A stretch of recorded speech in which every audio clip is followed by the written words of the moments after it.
Don't let me interrupt. Okay, before we move to questions, just a couple of brief opening comments. The Secretary and other senior officials in the department and across the government were engaged through the weekend in monitoring and responding to unfolding events in the Middle East. The Secretary spoke yesterday to the French Foreign Minister about ongoing diplomatic efforts to de-escalate tensions in the region. He is speaking to other counterparts today, both in person on the sidelines of the de-ISIS ministerial that's happening in our building, as well as by phone. And we'll have readouts of those conversations as the day goes on. I want to make a few points clear.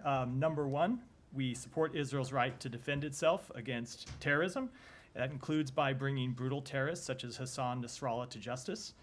At the same time, we ultimately want to see a diplomatic resolution to conflict in the Middle East that provides long-term security for the people of Israel, the people of Lebanon, and the Palestinian people, as well as the broader region, and we will continue to work to advance efforts along those fronts. With that, Matt. Right. Okay, well, just first, can you give us an idea of who he plans to talk to? He was on the phone when I walked down here with the UK foreign minister. Sorry. He was on the phone with the UK foreign minister. We'll have a readout of that later today, as well as others. I don't have a full list, but he's doing some of our conversations on the margins of the ministerial today, and then others will be phone calls. Right, but those go beyond what was on the schedule, which was like Kuwait and. The ones that are on the public schedule, and then I wouldn't foreclose others that are just opportunistic as he sees people here in the building. Okay. Is he going to be speaking with any Israeli officials? He has been speaking with Israeli officials dating back to last week, and will continue to. Some of those conversations we read out, some we do not. So he has had, is it accurate to say that he has had conversations today with Israeli officials? I don't know that he has had any yet today, but he will continue to engage with Israeli officials. And then so what is your understanding of what Israel is planning to do or not to do?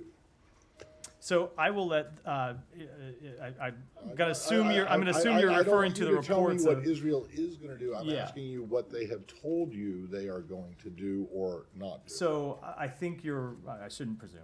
I'll answer the question, but I think. I think for my voice. That's okay. I know there was an important Buffalo Bills game last night that I assume you were. You know what? I thought I said that we were not going to talk about. I apologize for bringing it up. Fair. It's not a good evening. Fair point. So look, I'll let Israel speak to its own military operations. We have been engaged in conversations with them about those operations, but the timing, purpose, tempo of those, I'll let them speak to. So they haven't told you anything about what's going on? They have been. We have been in conversations. They have been informing us about a number of operations. I've seen reports about ground operations. We've had some conversations with them about that. They have, at this time, told us that those are limited operations focused on Hezbollah infrastructure near the border, but we're in continuous conversations with them about it. Thank you. Mayor.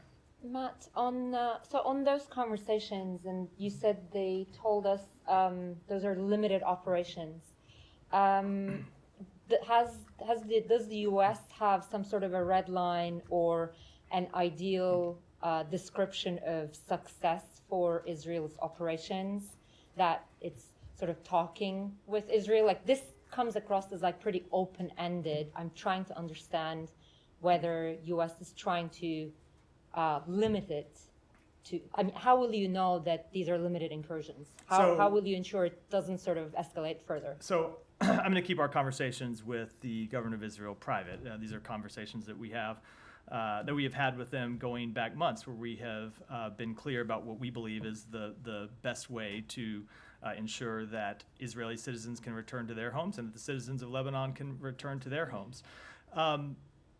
But as I said at the top, there are a few things that are true here. Number one, Israel has a right to defend itself against Hezbollah. If you look at how this conflict across Israel's northern border started, it was Hezbollah that started launching attacks on Israel on October 8th, and those attacks continued and have continued and are continuing. If you look at what the acting leader of Hezbollah said just today, it's that their attacks on Israel will continue. So Israel has a right to defend itself against those attacks. So that includes in targeting terrorist infrastructure inside Lebanon. At the same time, We want to ultimately see a diplomatic resolution to this conflict, one that allows citizens on both sides of the border to return to their homes. So it's interesting that now you're saying we want to ultimately see a diplomatic resolution to this, as opposed to last week when United States and France called for a ceasefire in Lebanon.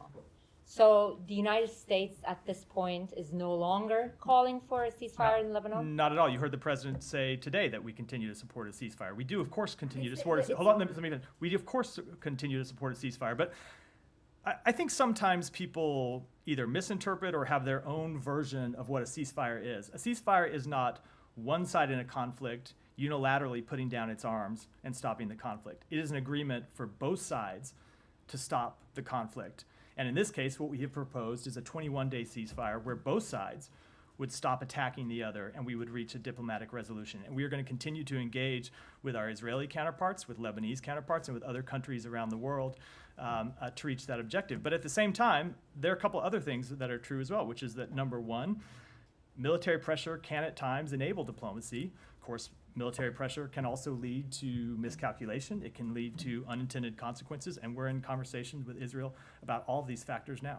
So is that 21-day ceasefire proposal still on the table with the Israelis? Of course it is. You heard the president speak to it today. But that said, a ceasefire is not a call for one side unilaterally in a conflict to stop defending itself. It is a conflict. It is a call for a diplomatic resolution that both sides would agree to. And so, yes, Israel continues to engage in this conflict, but as I said a minute ago, when you heard the new acting leader of Hezbollah come out today, what he said is they are going to continue their attacks on Israel. So it's why I go back to the history of this, that this conflict started because it was Hezbollah on the day after October 7th that started launching rocket attacks across the border that had not stopped until this day. And Israel has a right to defend itself against those attacks. Can you clarify, or can you help us understand what exactly U.S. is doing right now?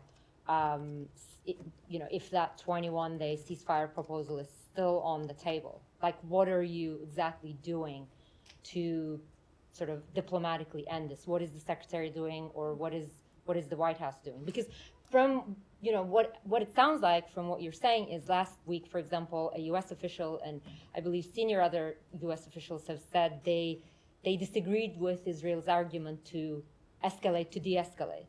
Now you don't sound like you're disagreeing with that anymore. You're talking about how military pressure could yield to some sort of a diplomatic resolution. So I just want to understand, what are you doing diplomatically? We are engaged in diplomatic conversations with all of the relevant parties in the region, our parties around the world, the parties that were on the call that we put out last week for a diplomatic resolution, and we continue to work to reach one.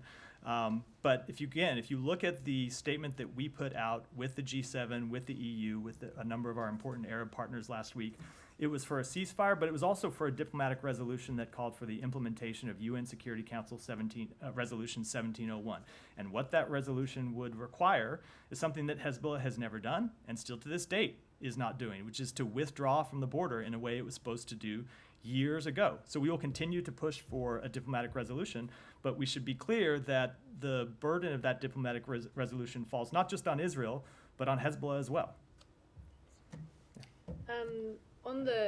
On what comes after a diplomatic resolution for the current conflict, are you able to just give us a little bit more about the long-term strategy on what happens with Lebanon now, given that there is a bit of a power vacuum in the country? Is this something that the U.S. has longer-term planning for? Is this something that has caught the U.S. off guard in terms of having to work with allies to plan now for the future of Lebanon? Is there something you can give us in terms of understanding the U.S.'s role in this next step for Lebanon? So first of all, I'd say that there has actually been a power vacuum in Lebanon for some time. And there's been a power vacuum in Lebanon largely because Hezbollah has held a veto over the choosing of a new president. And Hezbollah has prevented the convening of the parliament to choose a new president. So it is a sad statement of reality that there has been a political vacuum that has prevented that country from moving forward with full political governance and an ability to implement UN Security Council 1701, as well as a number of economic reforms that we have called for and other partners have called for some time. So I would say, I think with respect to the events of the last few days, it is too early to see how those are going to shake out. Certainly, I think it is an unalloyed good for the people of Lebanon and the people of the broader region that Hassan Nasrallah is no longer walking the face of this earth. He is someone who, as I said, held Lebanon's political governance from moving forward. He is someone who has attacked the civilians of Lebanon over the years. He's someone who's attacked, obviously, civilians of Israel. He's attacked American citizens, and he's attacked civilians in Syria. So it is an unalloyed good for the region and the world that he is no longer with us. But where Lebanon will go from here, I think it is far too early to say. Obviously, we want to see the people of Lebanon able to choose their future and not be held hostage to a terrorist organization. And on the talks last week on the sidelines of at the UN General Assembly in New York, was there any?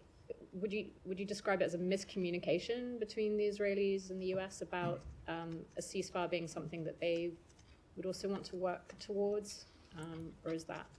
So I don't think I want to characterize it.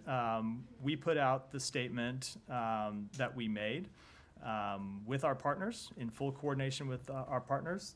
We, at the same time, were having conversations with the government of Israel and with the government of Lebanon. They obviously weren't a party to that statement, or you would have seen their name on it, but it was one that we took in conjunction with our other partners. And ultimately what we saw Israel do, took 24 hours, but ultimately what we saw them do is say that they welcomed our efforts and they shared our aims, which is a long-term diplomatic resolution. Now, what happens between now and getting there, I think it's too early to say, but that is ultimately what we're going to try to bring about. And can I just ask a last one on Gaza?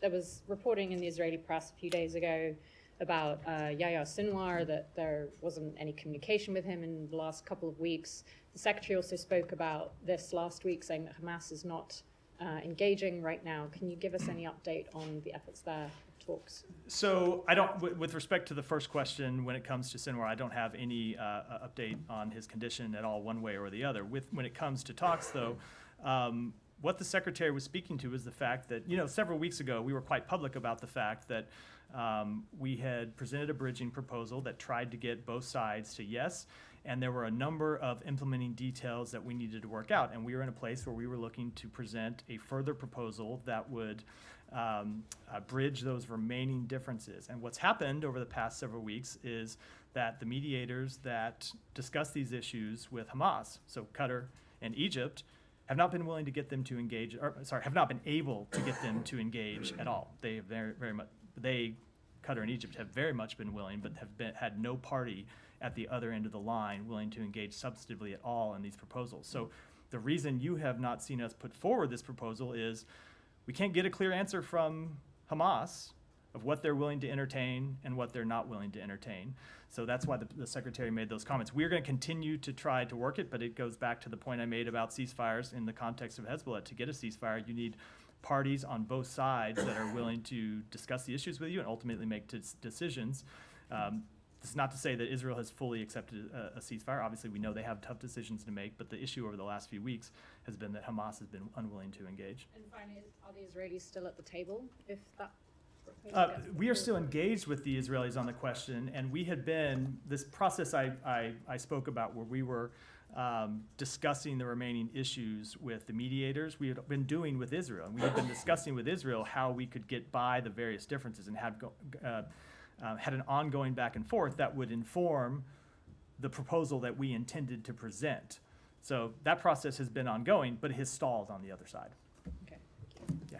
Can I ask about plans for NEO? Or is the State Department's view that there are still viable commercial options out of Lebanon for American citizens? Bless you. There are still commercial options that are available. They are limited, of course. We have been in contact with American citizens. We have urged American citizens to fill out the intake form on our website to receive information. We've heard from a number of American citizens, and we are working with them to provide them updates about commercial flights that are available. We are working with airlines to address requests by U.S. citizens to depart Lebanon by providing additional flights with seats for personnel purchase, and we're exploring other options, as we always do in these circumstances, but I don't have anything to announce today. Yeah. So wait, Oh, so what was the answer to his question? I said it was a full answer about the things that we Well, are no, doing, no, and we he are asked about a exploring. NEO. So we are not evacuating. Let me just be clear. We're not evacuating American citizens from Lebanon at this time. We always conduct a prudent planning process. We have been doing that for some months, going all the way back to October 7th. But at this time, there's still commercial options available. All right, and when you talk about how the embassy is and again, excuse my voice, when you talk about commercial options for flights, in the past, or back in 2006, a large majority of the people who left under your auspices left on ferries. Is that also?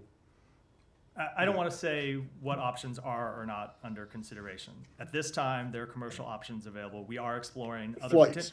commercial flights available. Yeah. We are exploring other potential options should we need to, but it's not a decision we've made as of yet. Thanks. No, sorry, I said go, Kai. The 21-day ceasefire proposal you say is still on the table. Is that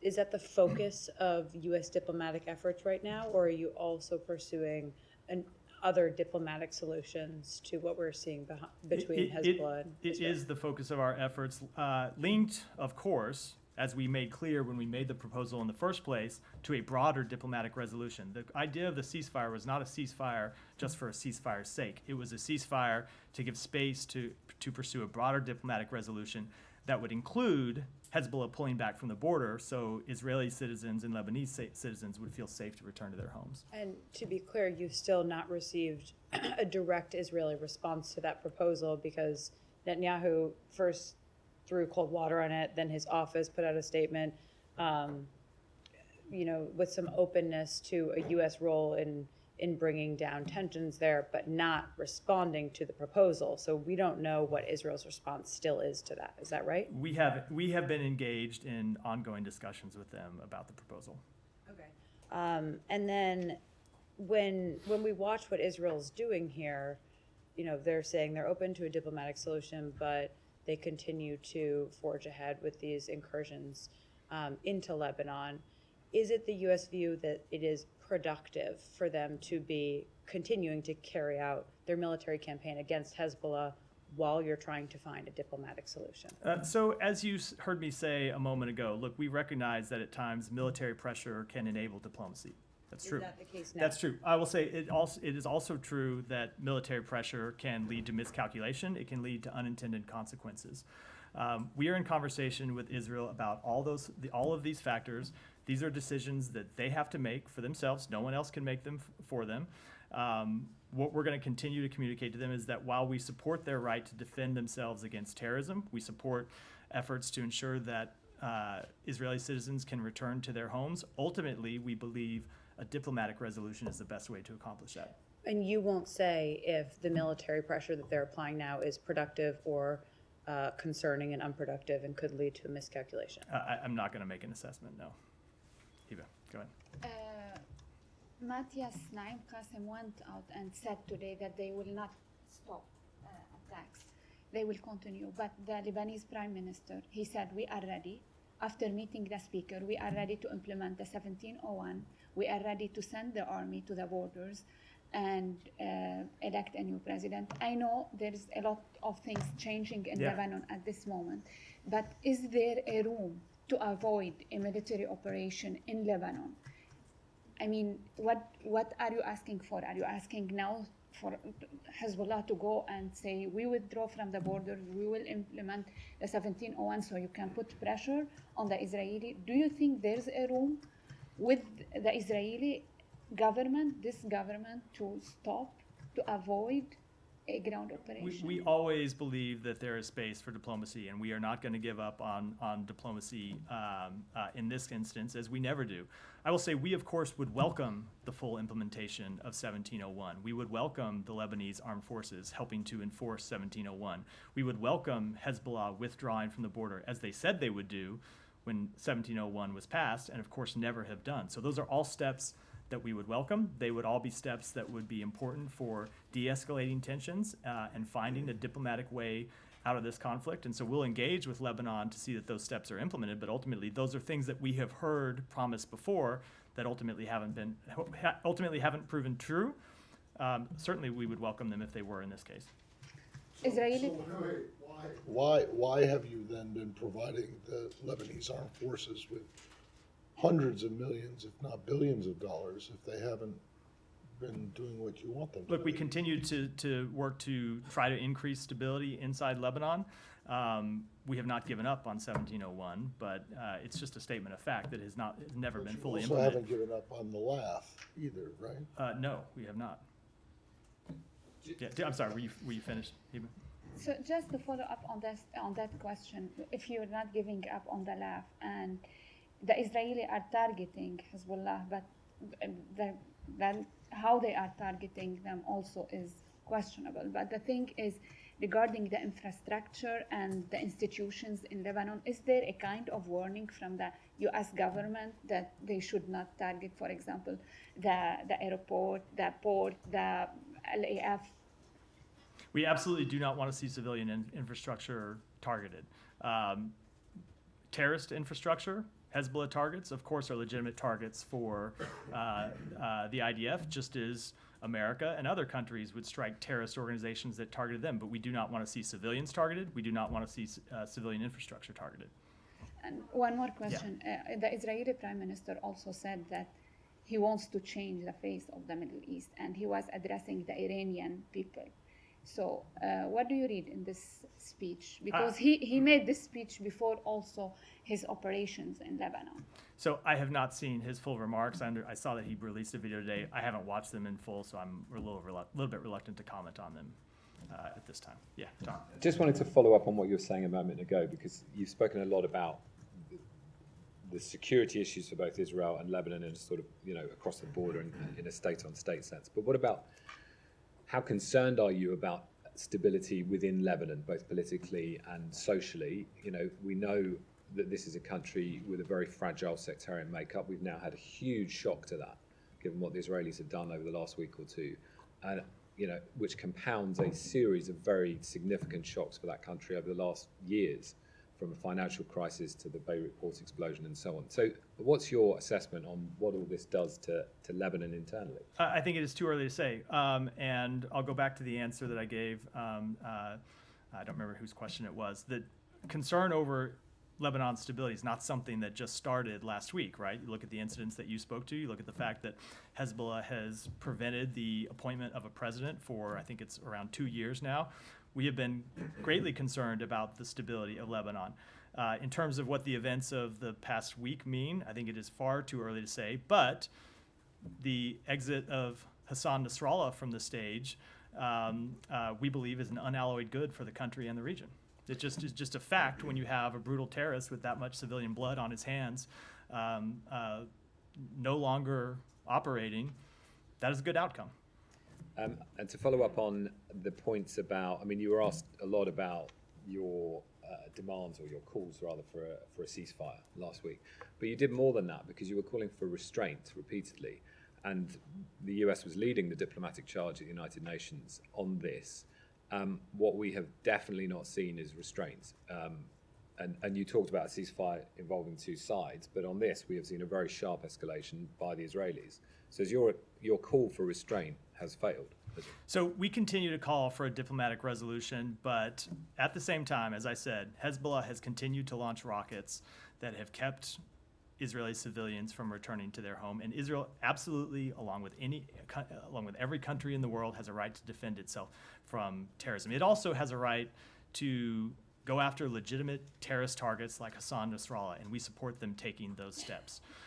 Just as we have brought terrorists who targeted American citizens to justice over time. But that said, we long-term want to see a diplomatic resolution. That's what we're continuing to pursue. But it's just all those things were true. We've seen the Hezbollah rocket fire for many, many months. What we've had in the last week or two is the killing of more than 1,000 people, according to Lebanese officials, in these Israeli strikes. More than 1 million people displaced, according to the United Nations. That's a huge, game-changing escalation. And last week you were calling for restraint. So I'm just sort of asking the question about whether or not you think you got restraint Well, or your calls were heeded. let me just take a few things specifically when it comes to the death of Hassan Nasrallah, which is, I think, the event that most people have referred to as the most escalatory. We support bringing him to justice. We think that ultimately is something that's good. We think that's ultimately something that's good for the country. Now, yes, of course, we do not want to see any civilian harmed in that attack or in any other, but we support them bringing terrorists to justice. We support attacks on Hezbollah. But as I said at the beginning, this kind of activity can both enable diplomacy and it can also lead to miscalculation. It can lead to unintended consequences. And so we're going to continue to engage to try to de-escalate tensions to the best of our ability, ensure that it doesn't lead to miscalculation and unintended consequences. But ultimately, Israel's a sovereign country that is going to make these decisions for itself. And just on that point about displacement, I mean, I mentioned the UN saying more than 1 million people in Lebanon. I mean, many have had to flee across the border into Syria. Are you happy, or I'll rephrase the question, given the way in which much of this was done, involving, warnings delivered by mobile phone from the Israelis for people to leave their homes in the middle of the night, for example, is this process in compliance with international humanitarian law and the way it's been done? So it's not the kind of assessment I can offer from here. Obviously, to ever reach any of that type of assessment, it's something that officials have to do here, looking at the full facts, and not something I can offer a quick reaction immediately after the events transpire. Yeah, go ahead.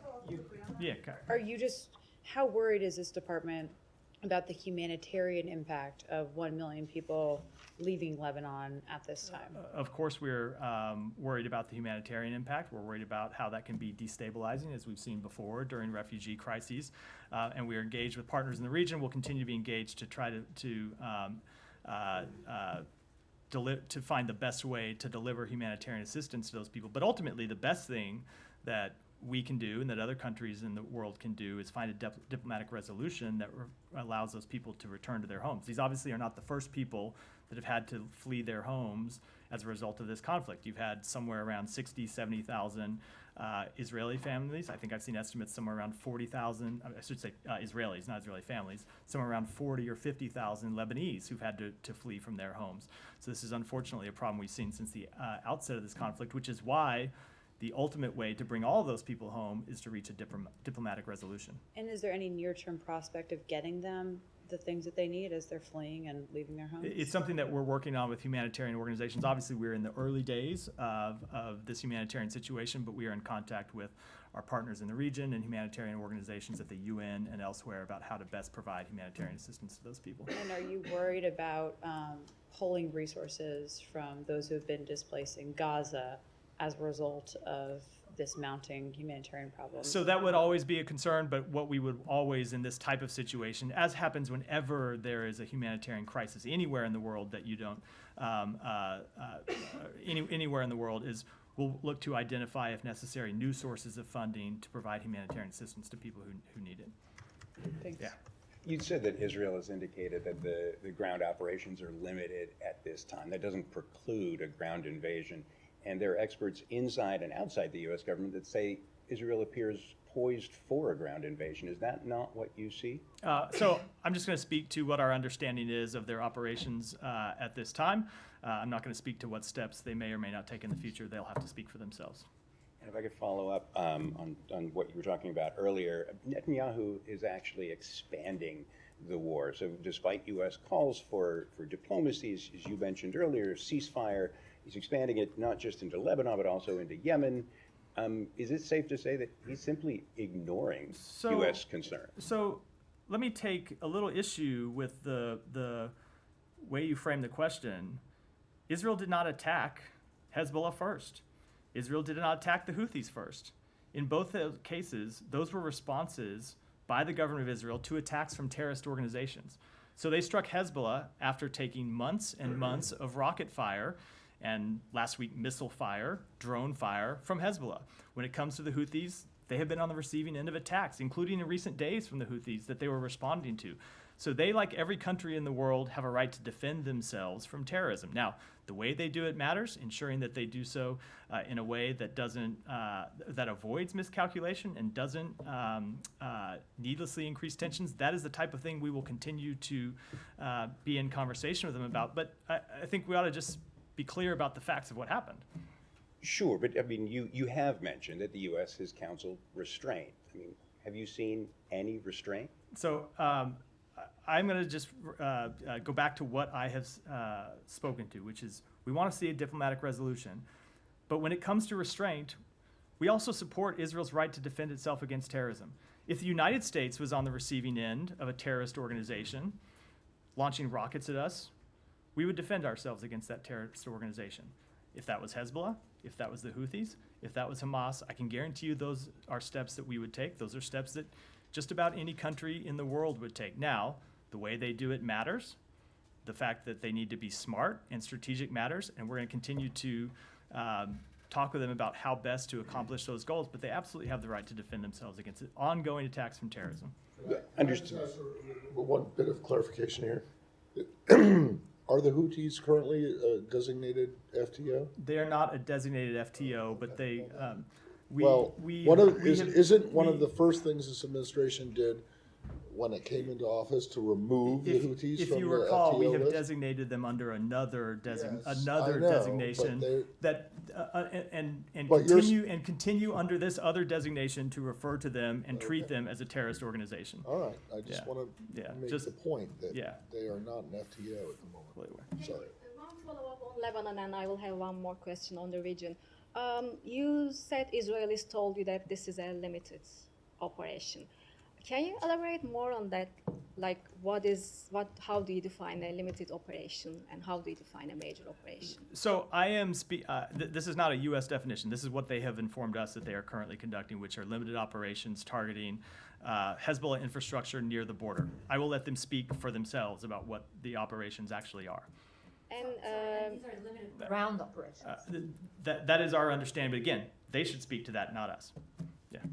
And today marks the 4th week since the killing of Turkish-American activist Ayşenur Ezgi Egi by Israeli forces in the West Bank. Do you have any updates on the investigation? So we were engaged in recent days with the government of Israel about exactly this question, and we're informed that the full criminal investigation is still ongoing. And have they given you any timeline? I'm not aware of any time. It's possible they've given it to other officials, but I'm not aware of one, no. And one more on this. 103 U.S. Congress members have sent a letter to Secretary Blinken and President Biden and the Justice Department calling for an independent investigation into the killing of Ayşenur. Can you confirm if you received this letter, and do you have any response to them? So I'm sure we have received the letter. I'm not aware, but I'm sure we have, and we will respond to them in due time through our normal process, as we always do. But when it comes to whether there needs to be a subsequent investigation, we've made clear we want to see the full criminal investigation play out first before we make any other decisions. Just I want to follow Yeah, up on yeah. the limited ground operation. You don't want to define it, but what you are against, I mean, are you against the Israelis staying in South Lebanon? Are you against another occupation? I know you don't want to define the limited operation. We want to see a diplomatic resolution, period. And I'm going to leave it at that. Yeah, go ahead. Thank you, Matt. Switching to Ukraine, if I may. You guys put out a joint statement on Ukraine, Russia's annexation of portion of Ukrainian regions. Some of them, Zaporozhye included, was under constant attack, daily attack over the weekend. I'll give you a chance to expand on that. And don't you think that Ukraine actually could be able to prevent those weekend attacks if it had permission to strike back? So I don't have anything to expand on the statement that we put out. But of course, first of all, Ukraine does not need our permission to strike back against Russian targets. They're a sovereign country and can use the weapons that they build on their own, of which are many. If you look at the programs that they have put in place over the last year. And then when you look at the weapons that we have provided to them, we've made clear that they can use them to strike back against Russian targets across the border that are launching attacks. So Ukraine does have an an enormous amount of material to defend itself. We always look at whether there are additional tools that we can provide them. If you notice the announcement that the president made on Thursday, we are providing them an additional $8 billion in security assistance, and we will continue to support them. If you're okay with Ukraine's striking back, then why not letting them strike back with your weapons? So, Alex, first of all, I'm just going to say again that you and I have had this conversation before about other weapon systems or tactics that you presented to me as the one magic capability that would change the face of the conflict. And I think I have always made clear that that is not how we see it, that we look at all of the capabilities and all the tactics and all the support that we provide Ukraine in totality, and look at how, when we approve any new weapon system or any new tactic, we look at how it's going to affect the entire battlefield and Ukraine's entire strategy, and that's what we'll continue to do. Again, following last week's, just to follow up, Prem, go ahead. Thank you, Matt. What we're seeing in Lebanon, we saw a similar pattern with regards to Rafah. First, the U.S. saying that they wouldn't want to see Israel conducting major operations. Then Israel going ahead with what they called limited operations, and then this continued tolerance of sort of day-to-day attacks. That has led to over 44% of all buildings in Rafah being either destroyed or damaged, according to satellite photos.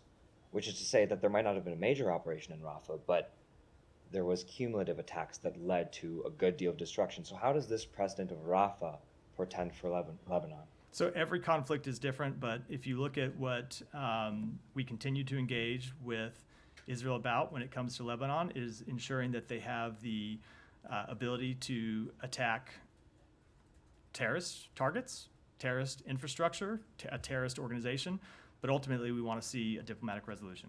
Well, was that the case with Rafah, for instance, not just in Rafah, but... We've never wanted to see a diplomatic resolution with Hamas. Well, okay.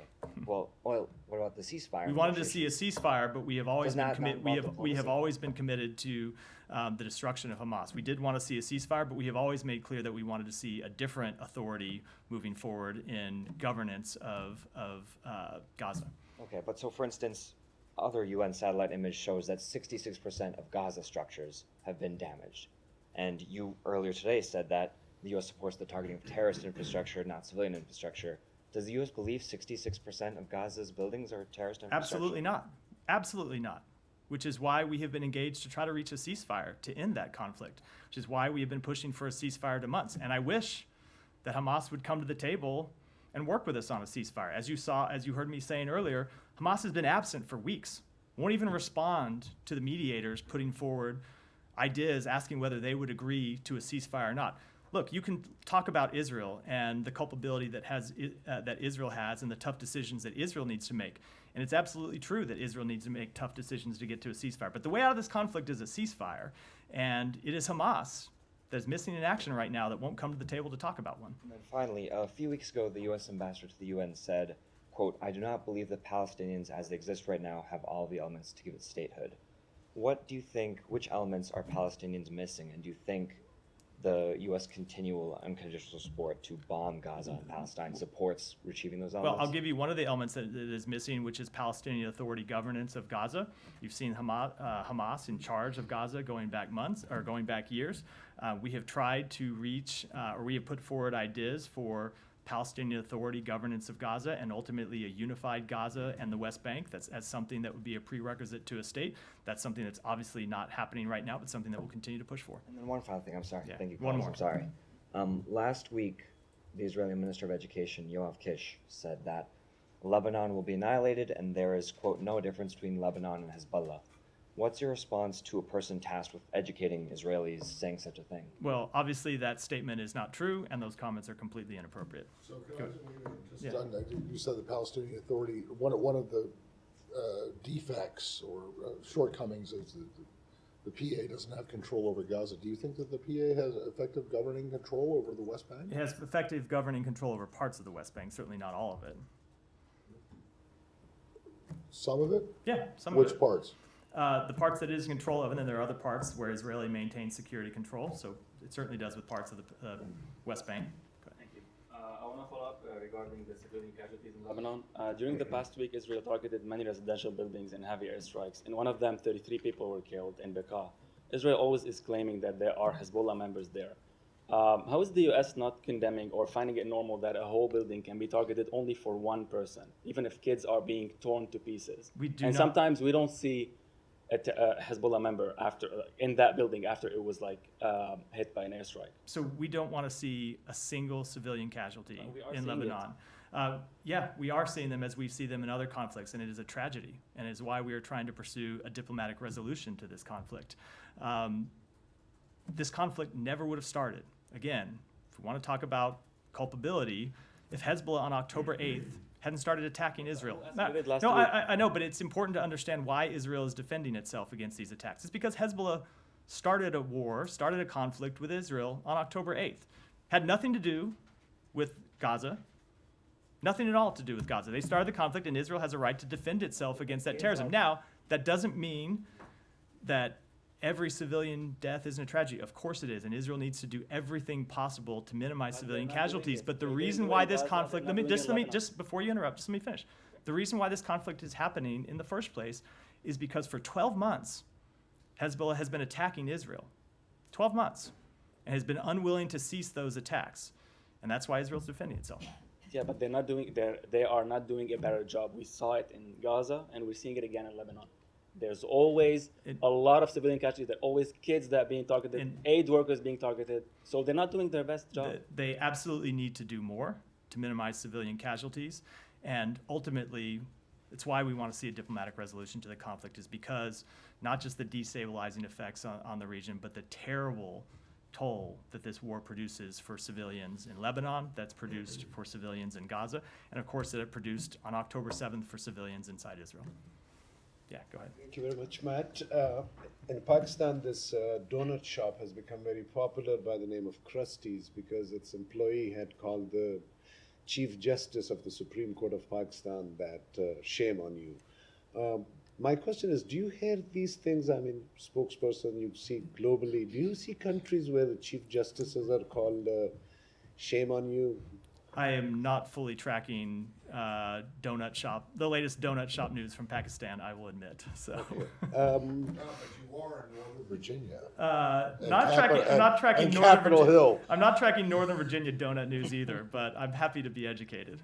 Yeah. I love donuts, so sour cream donuts especially. If anyone wants to bring them to the briefing room. After the three pillars of the states are gone in Pakistan, that's why I was asking about it. But KP, the province which I belong to and have the newspaper since 40 years, its chief minister in a statement yesterday said to the federal government of Shehbaz Sharif, after their protest was interrupted and stuff, that if next time you shoot us with one bullet, we are going to shoot you with 10 bullets. Does these kind of statements worry the U.S. at all about the situation in Pakistan? So I wasn't aware of that statement until you brought it to my attention. I'd want to see it in its full context before I commented. Let me go let, because we're running out of time. Let me go to your Thank colleague. you so much, Matt. I have three short questions on Bangladesh issue.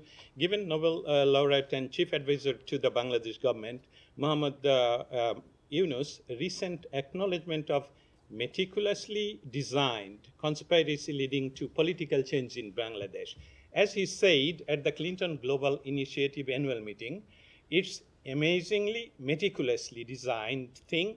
Nothing happened by chance. My question is, what shall be the U.S. government stand on whom to hold responsible for killing of hundreds of people in Bangladesh from human rights perspective? We think there need to be full investigations into the civilians who lost their life during the protests and the crackdown on the protests in recent months. And there needs to be full accountability for anyone responsible. Thank you so much. And there are reports of violence involving the use of armed forces against workers in Ashulia area near Dhaka. These casualties reported also. Given reference in 2014, chairman of U.S. State Committee on Foreign Relations Robert Menendez, said on the first anniversary of the Rana Plaza tragedy that Western countries would not buy clothes that are stained with the blood of Bangladeshi workers.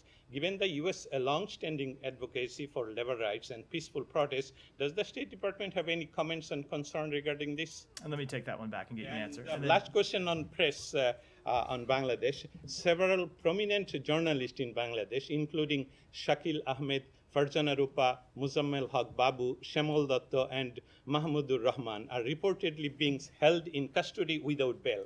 Given the importance of press freedom as a pillar of democracy, does the State Department have any concern on comments regarding the current situation in Bangladesh? We want to see press freedoms upheld in Bangladesh and, of course, across the world. In the back. Thank you. In Asia, did you get an answer to the question I posed? No, to you? I have to follow up with you on it. Yeah. Over the last few hours, Israel has been striking not only in Dahia, the suburbs, but also in Kola, which is inside Beirut for the first time. It's an area, Kola, that it's a connection point to the airport where there is many foreigners, not just Lebanese people, people from many sects. So it's not just Hezbollah. Are you concerned about this more recent strike? And is it time to ask, are you in coordination with Israel about what is a red line, what is not a red line, where to strike and bomb? Because there is U.S. citizens in Lebanon, and that's an area frequently. So I've seen reports of that strike. I don't have any further information about it, so I wouldn't want to comment in detail. But as I said earlier, of course, we do not want to see any civilian targets, any civilian infrastructure targeted in any way. Let me go to Nick, and then we'll wrap for the day. There's reporting the U.S. will not seek another term on the UN Human Rights Council. Is that accurate, and if so, why? It is accurate. We decided not to seek another Human Rights Council, another spot on the Human Rights Council at this time, just because we were engaged with our allies about the best way to move forward. There were 3 seats available, 4 countries that were interested.